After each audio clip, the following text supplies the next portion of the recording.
اعوذ باللہ من الشیطان الرجیم پناہ مانگتا ہوں میں اللہ کی شیطان مردود سے۔ بسم اللہ الرحمن الرحیم شروع اللہ کا نام لے کر جو بڑا مہربان نہایت رحم۔ علیکم ورحمۃ اللہ وبرکاتہ۔ ان الحمد للہ نحمده ونستعینه ونستغفره ونعوذ بالله من شرور انفسنا ومن سیئات اعمالنا من يهده الله فلا مضل له ومن يضلل فلا هادي له واشهد ان لا اله الا الله وحده لا شريك له واشهد ان محمدا عبده ورسوله يا ايها الذين امنوا اتقوا الله حق تقاته ولا تموتن الا وانتم مسلمون يا ايها الناس اتقوا ربكم الذي خلقكم من نفس واحده وخلق منها زوجها وبث منهما رجالا كثيرا ونساء واتقوا الله الذي تساءلون به والارحام ان الله كان عليكم رقيبا يا ايها الذين امنوا اتقوا الله وقولوا قولا سديدا يصلح لكم اعمالكم ويغفر لكم ذنوبكم ومن يطع الله ورسوله فقد فاز فوزا عظيما اما بعد فان خير الحديث كتاب الله وخير الهدي هدي محمد صلى الله عليه وسلم وشر الأمور محدثاتها وكل محدثة بدعة وكل بدعة ضلالة وكل ضلالة في النار أعوذ بالله السميع العليم من الشيطان الرجيم من همزه ونفخه ونفسه بسم الله الرحمن الرحيم إنك لا تهدي من أحببت ولكن الله يهدي من يشاء وهو أعلم بالمهتدين۔ معزز و محترم ذی وقار صدر اجلاس فضیلت الشیخ عبدالحکیم مدنی حفظہ اللہ، امیر ریلی جمعیت اہل حدیث پالگھر، دیگر باوقار علماء کرام، معزز سامعین، حاضرین، بزرگان دین، نوجوانوں، دوستوں اور ساتھیوں، ساری تعریفیں حمد و ثنا اس اللہ رب العالمین کے لیے ہے جو ہم سب کا خالق ہے، مالک ہے، رازق ہے، مدبر ہے، ساری کائنات کا تنہا اکیلا نظام چلانے والا ہے۔ اس کے بعد بے شمار درود و سلام نازل ہو ہم سب کے آخری نبی احمد مجتبیٰ محمد مصطفیٰ صلی اللہ علیہ وسلم کی ذات گرامی پر، جن کی مختلف کوششوں کے نتیجے میں ہم تک دین اسلام پہنچا۔ محترم ساتھیوں، پیارے نبی صلی اللہ علیہ وسلم کے چچا ابو طالب زندگی بھر نبی کا ساتھ دیتے رہے، سپورٹ کرتے رہے۔ اللہ کے نبی صلی اللہ علیہ وسلم کے چچا جب تک سلامت تھے، زندہ تھے، باحیات تھے، اس وقت تک مشرکین مکہ کفار کی یہ ہمت اور جرأت نہ ہو سکی کہ کھل کر نبی کے سامنے مخالفت کے لیے آگے آئے۔ لیکن جب ابو طالب کی وفات ہو گئی، انتقال ہو گیا، تو اللہ کے نبی صلی اللہ علیہ وسلم کے سامنے کھل کر مشرکین آ کر کے آپ کو اذیتیں دینے لگے، بہت ستایا، بہت تکلیفیں دی۔ نبی صلی اللہ علیہ وسلم جب تک دین اسلام کی خدمت کر رہے تھے، ابو طالب جب تک زندہ تھے، ابو طالب بھرپور سپورٹ کرتے رہے، ساتھ دیتے رہے، اور پیارے نبی صلی اللہ علیہ وسلم کے دل میں یہ ارمان تھے، یہ خواہش تھی، یہ جذبات تھے کہ میرے چچا جو میرے لیے بڑی محنت کر رہے ہیں، قربانی دے رہے ہیں، وہ دائرہ اسلام میں داخل ہو جائیں، وہ کلمہ پڑھ لیں، ہدایت پا جائیں۔ یہ اللہ کے نبی صلی اللہ علیہ وسلم کی منشا تھی۔ اسی لیے ابو طالب جب بستر موت پر پہنچے ہیں، زندگی کے آخری لمحات میں ہیں، اللہ کے نبی صلی اللہ علیہ وسلم وہاں تک بھی ہمت نہیں ہارتے ہیں، اور وہاں جانے کے بعد، بستر پر پہنچنے کے بعد کہتے ہیں، اے میرے چچا، اے میرے چچا جان، بس ایک مرتبہ قل لا الہ الا اللہ، ایک مرتبہ لا الہ الا اللہ کہہ دیجئے، انی أحاج لك عند الله چچا جان میں اللہ تبارک و تعالیٰ کے پاس آپ کے لیے حجت کروں گا بحث کروں گا بس آپ لا الہ الا اللہ پڑھ لیجیے وہیں پر آپ کے دوست وغیرہ ابو جہل امیہ بن خلف یہ لوگ بیٹھے ہوئے تھے وہ کہنے لگے اور ممکن تھا ابو طالب شاید کلمہ پڑھ لیتے لیکن برا ہو برے دوستوں کا برا ہو بری دوستی کا یہ لوگ وہاں بیٹھے ہوئے تھے اور کہنے لگے اترغب عن عبد المطلب اے ابو طالب زندگی بھر باپ دادا کے دین پر رہے ہو اور آپ آج دنیا سے جاتے جاتے اپنے باپ کے دین کو چھوڑ کر چلے جاؤ گے ابو طالب نے جب یہ بات سنی تو کہا میں اپنے باپ عبد المطلب کے دین پر مرتا ہوں اور ہدایت وہ پا نہیں سکے اللہ کے نبی صلی اللہ علیہ وسلم جی جان سے لگے ہوئے تھے کہ ہدایت مل جائے ہدایت پا جائیں لیکن اللہ تبارک و تعالیٰ کی طرف سے آیت نازل ہو گئی اے اللہ کے نبی انک لا تہدی من احببت آپ جسے چاہتے ہو آپ کے دل میں جس کے بارے میں چاہت ہے کہ وہ ہدایت پا جائے یہ نہیں ہو سکتا ولکن اللہ یہدی من یشاء ہاں اللہ جس کے حق میں ہدایت لکھا ہوگا اللہ جسے چاہے گا اسے ہدایت ملے گی وَهُوَ أَعْلَمُ بِالْمُهْتَدِينَ اور وہ بہتر جانتا ہے کہ ہدایت کے لائق کون ہے میرے بھائیوں یہاں پر ایک بات یہ معلوم ہو رہی ہے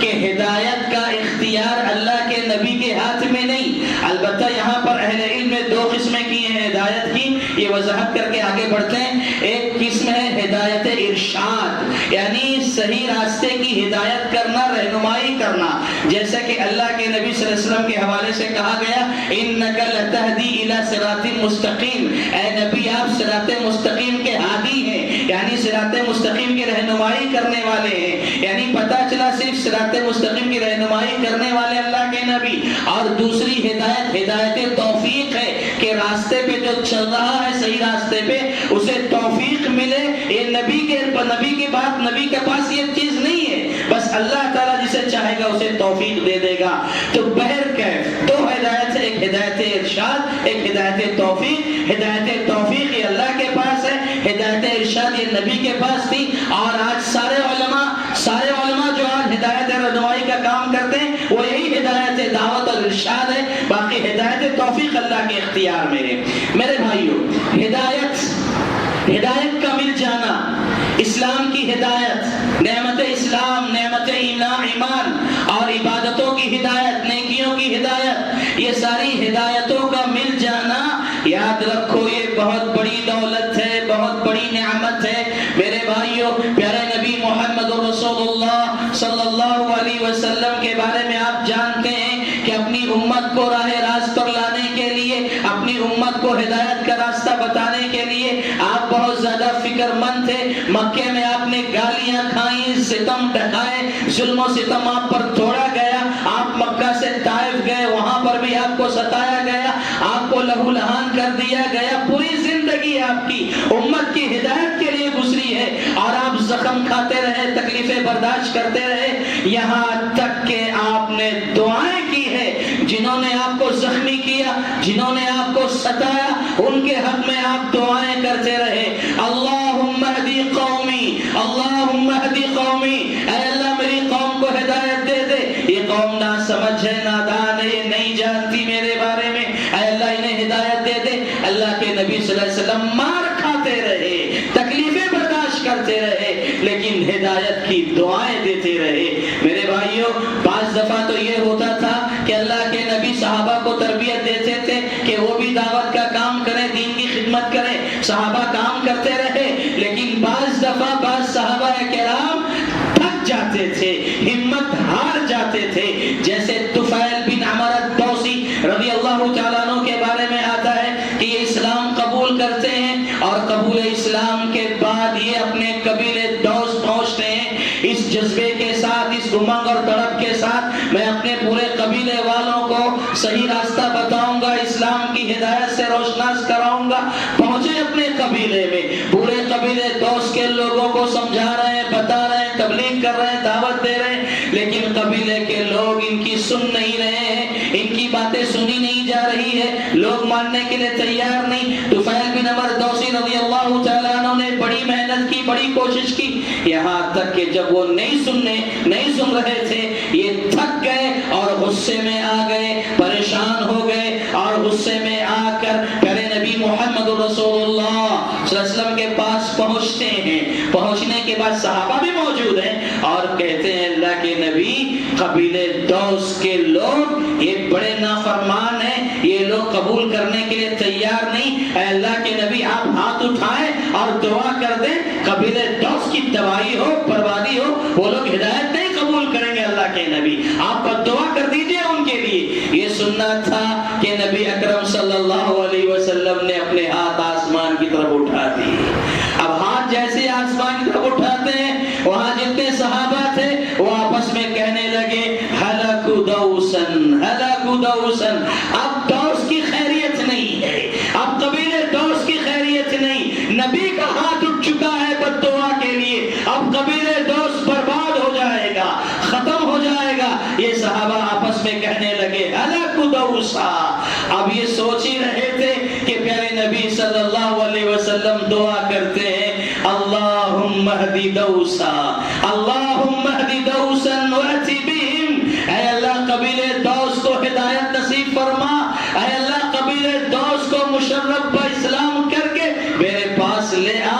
ہدایت کی دعا کرتے ہیں، سب پریشان، اور طفیل بھی پریشان، یہ کیا معاملہ، ہمیں ہلاکت کی دعا کرنے کے لیے آئے۔ نبی دعا کر رہے ہیں، اللہ کے نبی کہتے ہیں اے طفیل اب جاؤ اپنے قبیلے میں، ہم نے دعا کر دی ہے، اب قبیلے جا کر کے اسلام کی تبلیغ کرو۔ طفیل قبیلے دوس پہنچتے ہیں، سبحان اللہ، نبی کی دعا کا یہ اثر ہوا کہ طفیل وہاں پہنچ رہے ہیں، اور پہنچنے سے پہلے پورا قبیلے دوس مسلمان ہونے کے لیے تیار کھڑا ہے۔ میرے بھائی پورا کا پورا قبیلہ مسلمان ہو گیا، یہ نبی صلی اللہ علیہ وسلم کی دعاؤں کا اثر تھا۔ میرے بھائیوں، ہدایت یہ بہت بڑی نعمت ہے، بہت بڑی دولت ہے۔ اللہ تبارک و تعالی نے مجھے اور آپ کو ہدایت سے نوازا ہے، یہ اللہ تعالیٰ کی بہت بڑی دولت ہے، بہت بڑی نعمت ہے۔ اور ہم اور آپ کیا کرتے ہیں، ہمیشہ اللہ تبارک و تعالیٰ سے دعائیں کرتے ہیں، دعا کرتے رہتے ہیں۔ اللہ تبارک و تعالیٰ سے کب دعا کرتے ہیں؟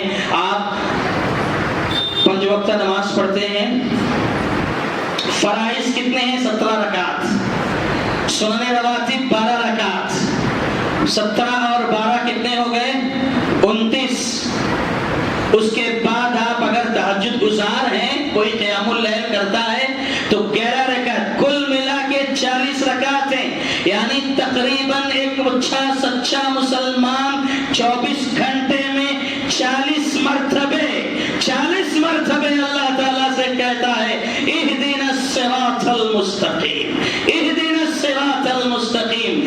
ہر رکعت میں سورہ فاتحہ کا پڑھنا واجب ہے، فرض ہے، لازم ہے، ضروری ہے۔ سورہ فاتحہ اگر نہیں، نماز نہیں۔ آپ ہر رکعت میں اللہ سے کہتے ہو 24 گھنٹے میں تقریباً 40 مرتبہ اہدنا الصراط المستقیم، اللہ سے ہدایت کی دعا مانگتے ہو۔ اور ایک دعا خود نبی صلی اللہ علیہ وسلم نے سکھائی، سنائی، بتائی، کہا اللہم انی اسألک الہدی والتقی، اللہم انی اسألک الہدی والتقی والعفاف والغنی، اے اللہ مجھے ہدایت کا سوال کرتا ہوں، تقوی کا سوال کرتا ہوں۔ یہاں دیکھیں آپ، اللہ کے نبی صلی اللہ علیہ وسلم دعا کر رہے ہیں، اے اللہ مجھے ہدایت کی دولت سے سرفراز فرما، میں ہدایت مانگتا ہوں۔ میرے بھائی، ہم اور آپ دعا کرتے ہدایت کی، کیا ہمیں ہدایت نہیں ملی ہے؟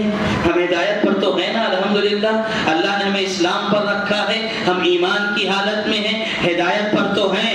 ہم دعا جو کر رہے ہیں ہدایت کی، اس کا مطلب کیا ہے جانتے ہیں؟ اس کا مطلب یہ ہے کہ اللہ تبارک و تعالی اس ہدایت پر جو تو نے ہم کو باقی ہمیں لا کر کھڑا کیا ہے، اے اللہ ہم یہ دعا کرتے ہیں کہ زندگی کی آخری سانس تک اسی ہدایت پر باقی رکھنا، اور ہدایت میں ہماری ترقی ہوتی رہے، ہم ہدایت میں کمزور نہ پڑیں، ہمیں جو بھی ہدایت ملی ہے اللہ اس پر باقی رکھنا، اور مرتے دم تک ہدایت پر رکھنا۔ اے اللہ ہمیں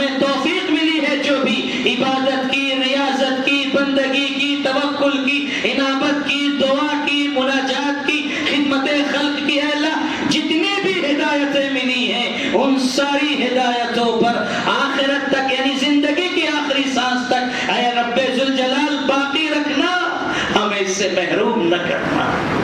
یہ دعا کرتے ہیں ہم لوگ۔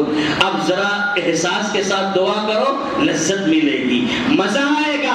جب جب سورہ فاتحہ پڑھو گے اہدنا الصراط المستقیم، آپ میں ایک شعور زندہ ہوگا، ایک احساس پیدا ہوگا کہ ہم کیا کیا چیزیں اللہ سے مانگ رہے ہیں۔ اہدنا الصراط المستقیم۔ میرے بھائیوں، اللہ تبارک و تعالیٰ نے ہدایت پانے کے بعد بھی گارنٹی نہیں ہے۔ اللہ نے ہدایت سے نوازا ہے نا اسلام پر، اسلام سے نوازا ہے، گارنٹی نہیں ہے کہ اسلام کی ہدایت پانے کے بعد بھی زندگی کا خاتمہ بھی اسی ہدایت اسلام پر ہو، کوئی گارنٹی نہیں ہے۔ اس لیے دعا سکھائی، دعا کرتے رہو، ربنا لا تزغ قلوبنا بعد اذ هديتنا وهب لنا من لدنك رحمة ربنا لا تزغ قلوبنا۔ اے رب ذوالجلال، تو نے ہمیں ہدایت سے سرفراز فرمایا ہے، ہدایت سے نوازا ہے، اے اللہ اسی ہدایت پر باقی رکھنا۔ اے اللہ زندگی میں کبھی ایسا موڑ نہ آئے، زندگی میں کبھی ایسا مرحلہ نہ آئے کہ ہم ہدایت سے روگردانی کر جائیں، ہدایت سے پیٹ پھیر لیں۔ اے اللہ کبھی ہمیں گمراہ نہ کرنا، کبھی گمراہی کے راستے پر نہ چلانا۔ ربنا لا تزغ قلوبنا بعد اذ هديتنا، ہدایت دینے کے بعد اللہ گمراہ نہ کرنا۔ یہ اللہ تبارک و تعالیٰ نے دعا سکھائی ہے، ہمیں دعائیں کرتے رہنا چاہیے۔ میرے بھائیوں، میرے دوستوں اور ساتھیوں، ہدایت کی مانگ کرنا، ہدایت پر رہنا اور ہدایت کے سلسلے میں لوگوں کی فکر کرنا۔ آج ہم میں سے بہت سے لوگ بے نمازی ہیں، بے دین ہیں، جہیز لیتے ہیں، ماں بہنوں پر ظلم کرتے ہیں، بیویوں کو تکلیف دیتے ہیں، انہیں مارتے ہیں، ستاتے ہیں، ایک دوسرے کے حقوق ادا نہیں کرتے، ایک دوسرے کا احترام نہیں کرتے۔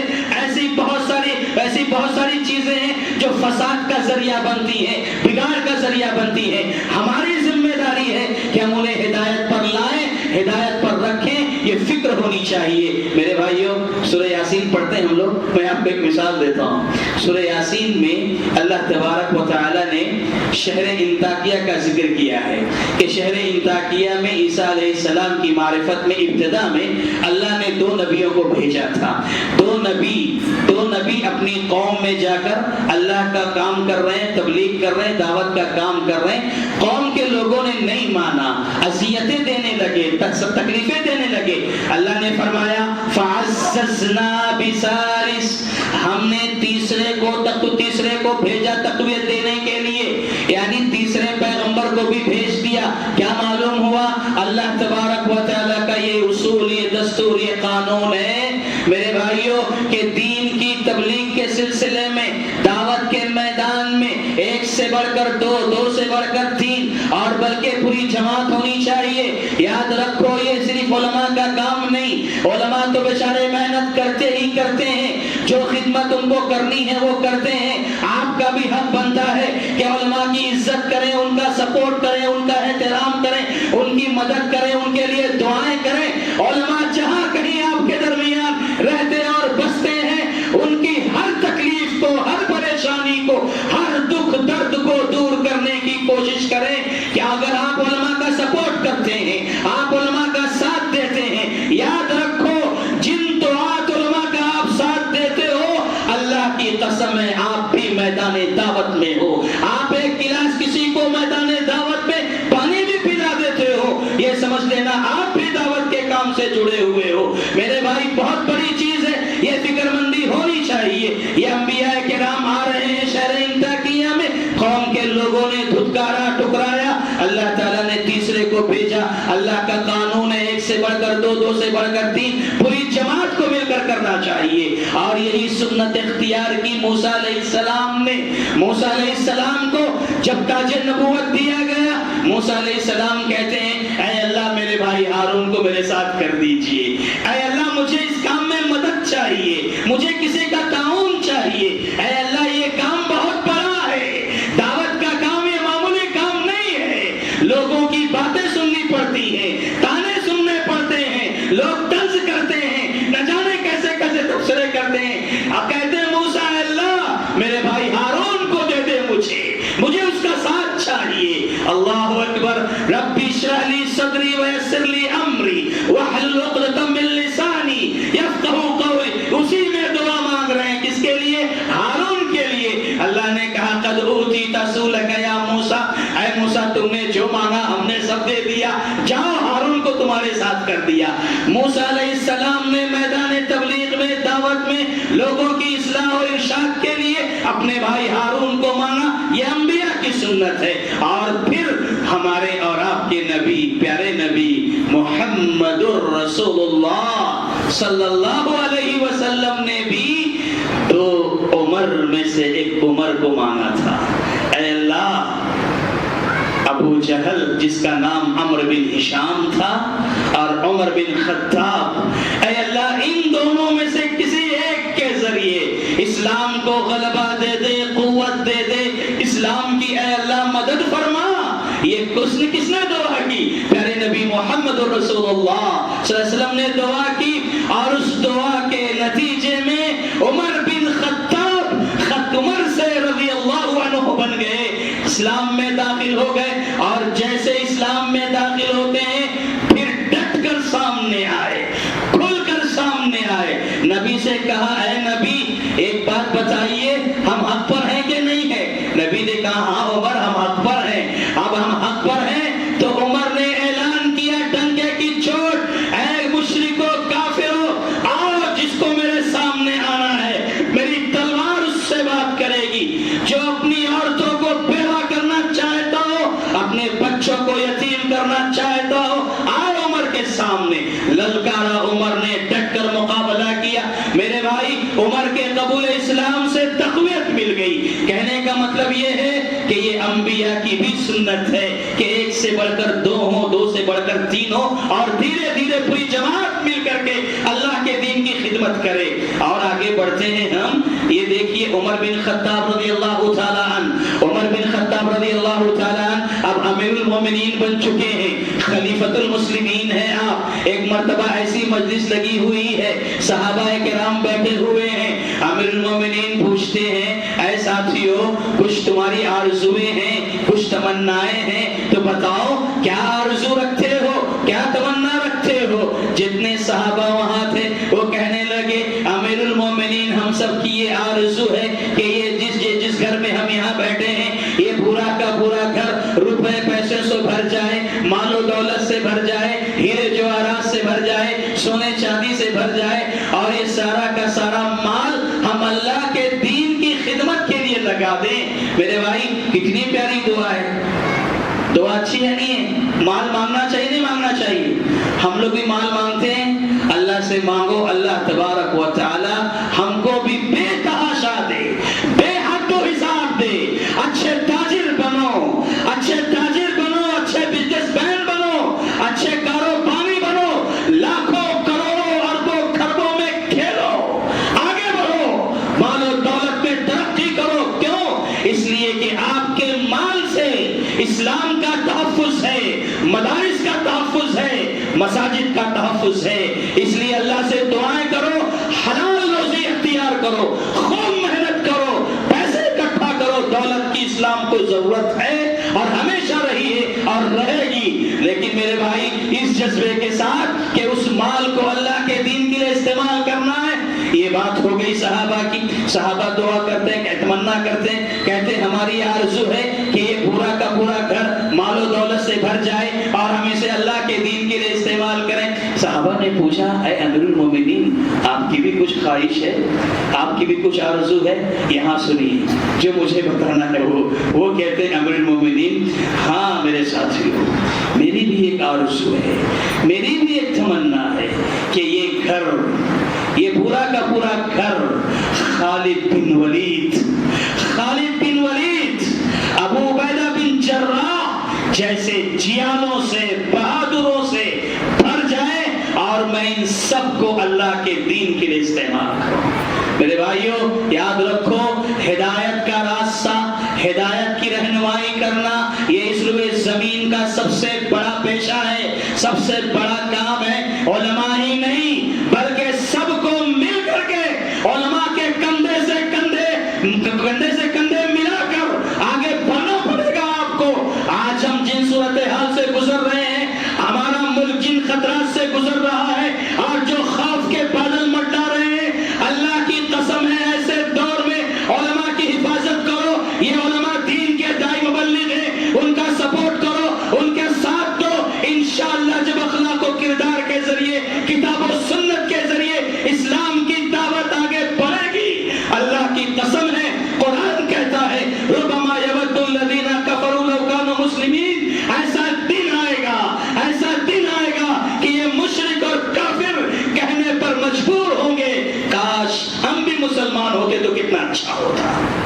میرے بھائیوں یہ ہدایت اتنی بڑی دولت ہے، اتنی بڑی دولت، گرچہ یہ آیت آخرت کے حوالے سے ہے کہ قیامت کے دن جب ان مشرکوں کو اللہ جہنم میں ڈالے گا وہ کہیں گے کاش ہم بھی مسلمان ہوتے تو اچھا ہوتا، لیکن دنیا کے اندر بھی یہ منظر دیکھنے کو مل سکتا ہے، شرط یہ ہے کہ ہمارے اندر وہ حوصلہ پیدا ہو جائے۔ بہرکیف میں آگے بڑھ رہا ہوں، عمر بن خطاب رضی اللہ تعالیٰ عنہ نے کہا میں یہ چاہتا ہوں کہ یہ پورا کا پورا گھر خالد بن ولید اور ابو عبیدہ بن جراح جیسے چیلوں سے بھر جائے اور میں ان کو اللہ کے دین کے لیے استعمال کروں۔ بہرکیف بات آگے بڑھی، 3 انبیاء کرام شہر انطاکیہ میں آئے اور قوم کے لوگوں کو ہدایت کا راستہ بتا رہے ہیں۔ قوم کے لوگ نہیں مان رہے ہیں بلکہ نبیوں کو دھمکی دے رہے ہیں، رجم کرنے کی دھمکی، قتل کرنے کی دھمکی، جان مار لینے کی دھمکی دے رہے ہیں۔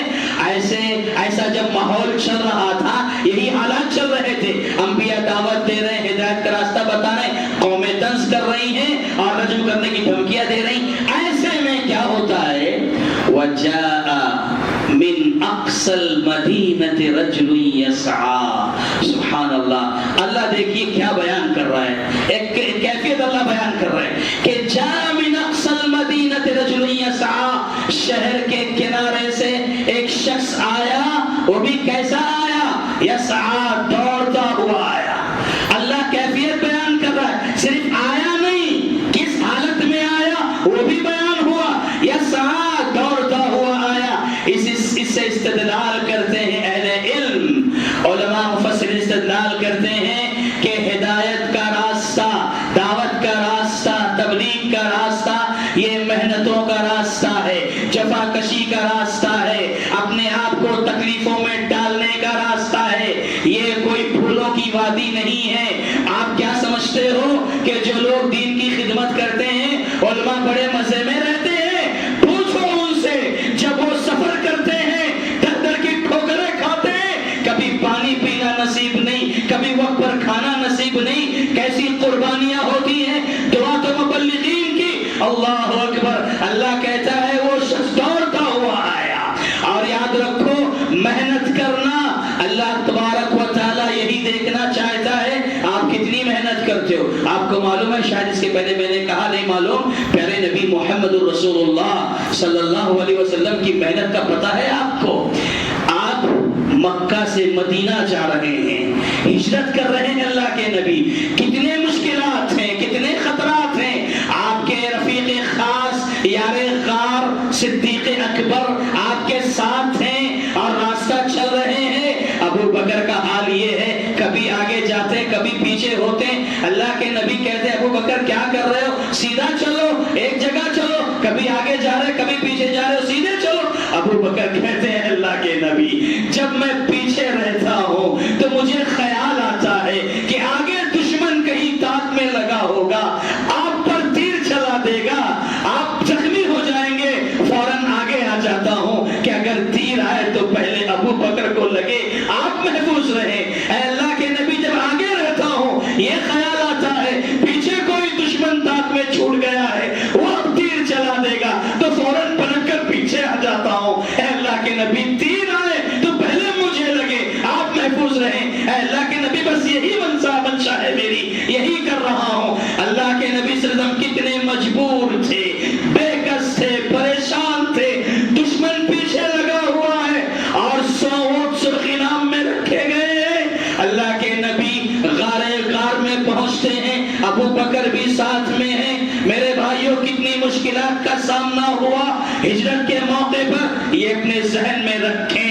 اور ایک دوسرے واقعے کی طرف میں لے کر چلتا ہوں کہ اللہ کے نبی صلی اللہ علیہ وسلم کو اسی ہجرت سے پہلے طائف سے واپسی کے بعد اللہ تبارک و تعالیٰ نے سفر معراج پر بلایا، معراج کا سفر کرایا۔ کتنے دن لگے تھے نبی کو سفر معراج میں؟ رات کے چند لمحوں میں اللہ نے آسمان پر بلا کر واپس بھیج دیا، چند لمحوں میں نبی آسمان پر گئے، واپس آ گئے۔ میرے بھائیوں میرا آپ سے ایک سوال یہاں یہ ہے کہ جو اللہ اپنے نبی کو زمین سے 7 آسمان تک لمحوں میں بلا کر واپس بھیج دے، وہ نبی آپ کو مکے سے مدینہ آسانی سے پہنچا نہیں سکتا تھا؟ جس نبی کو اللہ نے زمین سے آسمان تک لمحوں میں بلا کر بھیج دیا، کیا اس کو اللہ اپنے نبی کو، اپنے چہیتے پیغمبر کو مکہ سے مدینہ آسانی سے بھیج نہیں سکتا تھا؟ بھیج سکتا تھا، لیکن اللہ بھی یہ دیکھنا چاہتا تھا کہ میرا نبی میرے لیے کتنا برداشت کرتا ہے، میرا نبی میرے لیے کتنا جھیلتا ہے، میرا نبی میرے لیے کتنی محنت کرتا ہے۔ میرے بھائیو یاد رکھو، جب تک اللہ کے دین کی خدمت کے لیے محنت نہیں کرو گے، جفا کشی نہیں کرو گے، اللہ کی قسم ہے تمہارے حالات نہیں بدلیں گے۔ کم از کم اپنی تو فکر کر لو، اپنی تو اصلاح کر لو۔ علماء ہر جمعہ چیختے ہیں، چلاتے ہیں، لیکن ہدایت ہمیں نہیں ملتی، ہمیں توفیق نہیں ملتی۔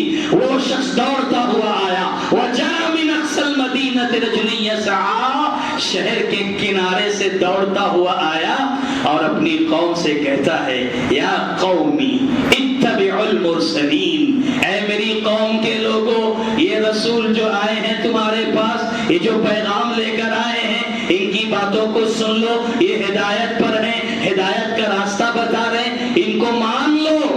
یہ دعوت دے رہا ہے، ہدایت کا راستہ بتا رہا ہے کون؟ شہر کے کنارے سے آنے والا ایک بدو، ایک دیہاتی۔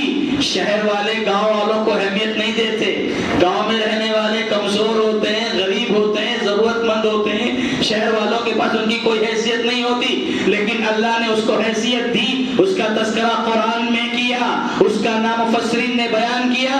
حبیب کارپینٹر تھا، وہ حبیب نجار تھا، وہ بڑھئی تھا، وہ کارپینٹری کیا کرتا تھا، لیکن اس کے دل میں قوم کی ہدایت کی فکر ایسی ستانے لگی، وہ اپنے گھر سے، اپنے گاؤں سے دوڑتا ہوا آتا ہے اور اپنی قوم سے کہتا ہے، اے میری قوم کے لوگوں، نبیوں کی باتوں کو مان لو۔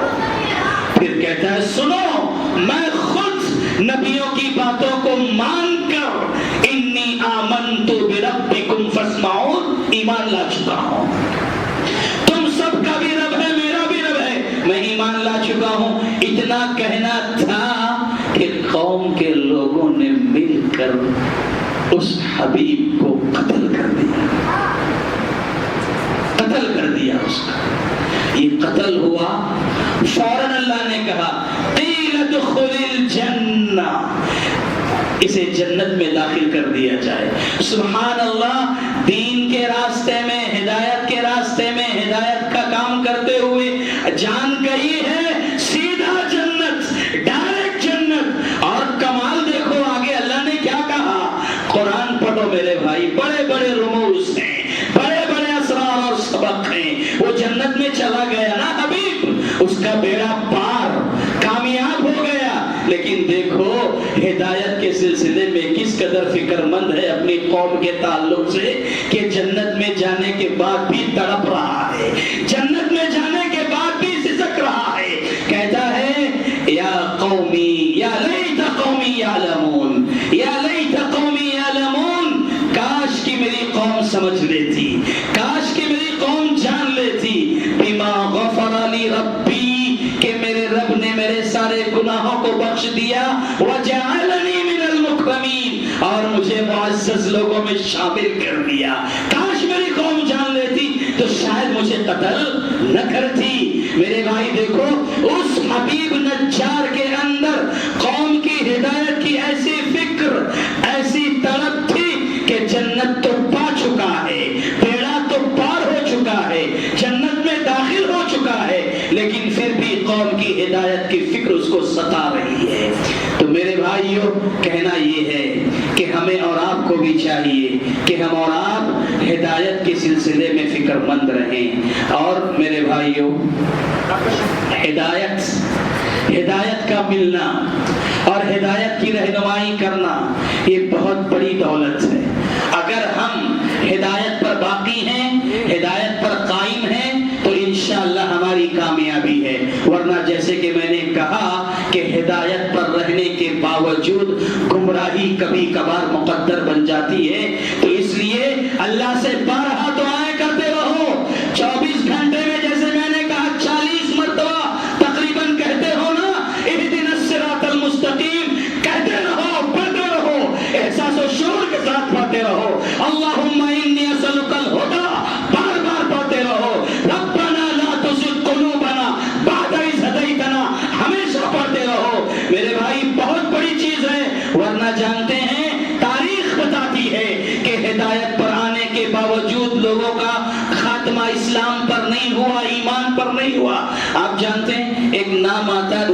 اللہ بن جہش کا۔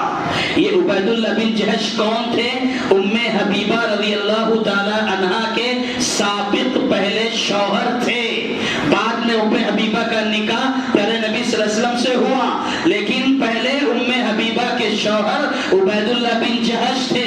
مکہ میں اسلام آیا، اللہ کے نبی کی دعوت عام ہوئی، عبید اللہ بن جہش اور ام حبیبہ دونوں میاں بیوی نے اسلام قبول کیا، مسلمان ہو گئے، لیکن مکہ والوں کا ظلم و ستم بڑھنے لگا۔ اللہ کے نبی نے کہا ہجرت کر جاؤ حبشہ کی طرف، ہجرت کر گئے حبشہ کی طرف۔ ام حبیبہ بھی گئیں، عبید اللہ بن جہش بھی گئے، دونوں مسلمان تھے، لیکن حبشہ جانے کے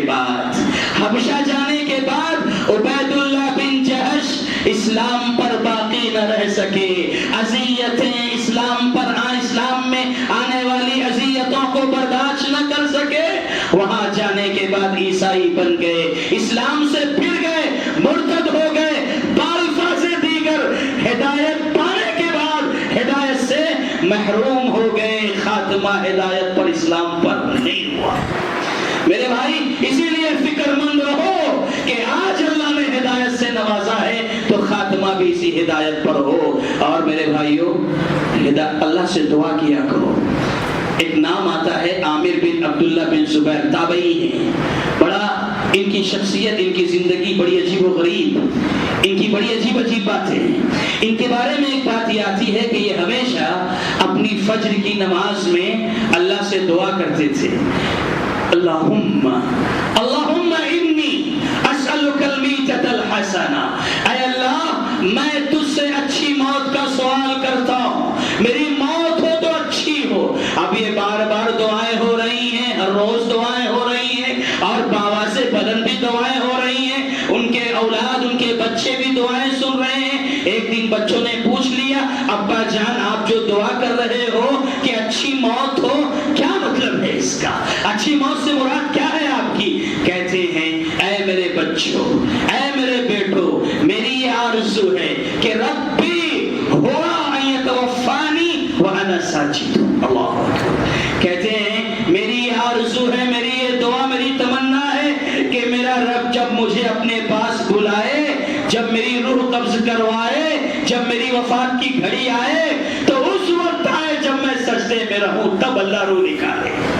سجدے کی حالت میں میری موت ہو، یہی میری تمنا ہے، اور اچھی موت سے مراد یہی ہے کہ حالت سجدے میں میری روح قبض ہو جائے۔ اور آپ جانتے ہو، بارہا سنتے ہو کہ ایک بندہ سجدے میں سب سے زیادہ اللہ سے قریب ہوتا ہے۔ بہرکیف ان کی سیرت لکھنے والوں نے لکھا کہ ان کی زندگی کے آخری لمحات آ گئے اور کمزور ہو گئے ہیں، قوا پورے مزمحل ہو گئے ہیں۔ مغرب کے اذان کی آواز کانوں سے ٹکراتی ہے، بچوں سے کہتے ہیں مجھے سہارا دو، مسجد لے چلو۔ مسجد لے جایا گیا اور مسجد میں نماز پڑھ رہے ہیں، جماعت کے ساتھ نماز پڑھ رہے ہیں۔ امام صاحب نے سجدہ کیا اور یہ سجدے میں گئے، اللہ تبارک و تعالی نے ان کی زندگی بھر کی جانے والی دعا کو شرف قبولیت سے نوازا۔ وہ سجدے میں گئے اور سجدے میں اللہ نے روح قبض کروا دیا۔ میرے بھائیوں کتنی پیاری دعا تھی اور کتنا پیارا خاتمہ تھا۔ اس لیے میرے بھائیوں ہدایت یہ بہت بڑی دولت ہے، ہدایت بہت بڑی دولت ہے، اس کی حفاظت کرو۔ اور آخری مرحلے میں ہوں، میں اپنی آخری بات کرنے جا رہا ہوں۔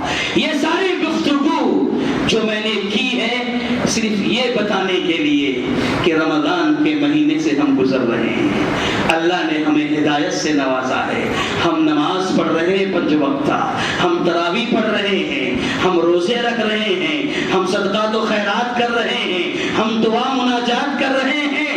ہم 11 مہینے میں مسجد سے اتنے قریب نہیں تھے جتنے اب قریب ہو چکے ہیں۔ ہم 11 مہینے میں قرآن کی تلاوت سے اتنے قریب نہیں تھے جتنے اب قریب ہوئے ہیں۔ یہ اللہ کی ہدایت ہے، یہ اللہ کی توفیق ہے۔ میرے بھائی اب رمضان رخصت ہونے جا رہا ہے، تو ایسا نہ ہو کہ یہ جو ہدایت ہمیں ملی ہے کہیں ہم اس سے محروم ہو جائیں، کہیں ہماری نمازوں میں خلل نہ آ جائے، کہیں ہماری عبادتوں میں کمی نہ آ جائے، کہیں ہماری تلاوت میں کمی نہ آ جائے۔ اس کا خاص خیال رکھو۔ یہ راتوں کا سلسلہ جاری ہے، آخری عشرے سے گزر رہے ہیں، اور آخری عشرہ رب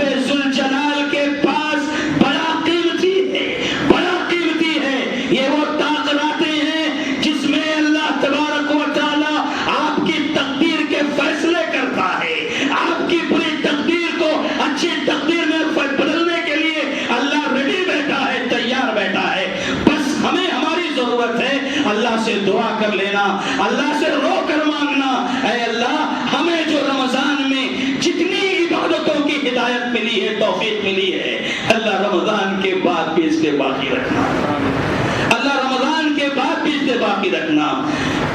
اور آخر میں ایک دعا یہی, جیسے میں نے کہا کہ ہدایت کا جو معاملہ ہے نا میرے بھائی, یہ علماء سے جڑا ہوا ہے. انبیاء پہلے ہدایت کا راستہ دکھاتے تھے, اب علماء دکھا رہے ہیں. تو آپ تمام کو, سارے عوام الناس کو علماء کے کندھے سے کندھے ملا کر چلنا پڑے گا, علماء کی ہر ممکن مدد کرنی پڑے گی, پورا سپورٹ, پورا ساتھ دینا پڑے گا. دنیا کچھ بھی کہے, لاکھ تفسرے ہوں, عجیب مسئلہ ہے, عجیب مسئلہ ہے. جن کو قرآن کی سورہ فاتحہ یاد نہیں, قرآن کی کچھ سورتیں یاد نہیں, نعوذ باللہ وہ علماء پہ تبصرے کرتے ہیں, علماء پہ تنقیدیں کرتے ہیں. اپنی حفاظت کر لو, اپنے آپ کو سنبھال لو, ورنہ یہ دنیا تو انتشار کا شکار ہو ہی چکی ہے. فسادات کے بادل تو مڈلا رہے ہیں.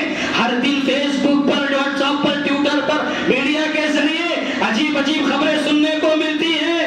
کب ہم آپ کا نمبر آئے کوئی بھروسہ نہیں. اس لیے اپنے رب کو راضی کرنے کے ہر فیصلے کرو جو جائز ہے. اللہ تعالیٰ سے دعا کریں, اللہ تعالیٰ ہم سب کو ہدایت کی توفیق عطا فرمائے. آمین. وآخر دعوانا الحمدللہ رب العالمین. السلام علیکم ورحمۃ اللہ وبرکاتہ. من الشیطان الرجیم. بسم اللہ الرحمن الرحیم. السلام علیکم رحمۃ اللہ وبرکاتہ. ہمارے چینل اسلامی فائدے پہ یوٹیوب, انسٹاگرام, فیس بک پہ لائک اور فالو کریے ہمارے چینل کو.